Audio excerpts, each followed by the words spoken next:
High, তোমরা কেমন আছো সবাই? আশা করছি সবাই ভালো আছো।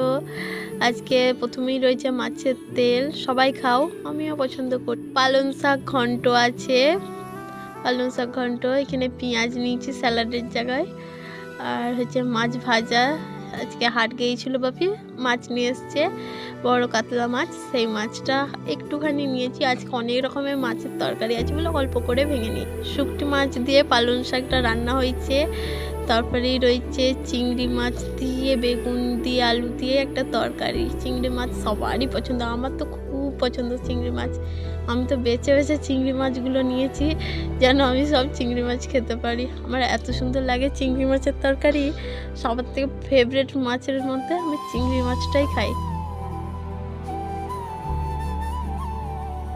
আমার একটাই কথা বলার আছে যারা যারা ফুড ব্লগার রয়েছে তাদেরকে, যে তোমরা খাবার খাও কিন্তু নষ্ট করো না। সবাই হচ্ছে খাবার খায়, যে নষ্ট করে পাতে ফেলে রাখে, সেগুলো পছন্দ নয়।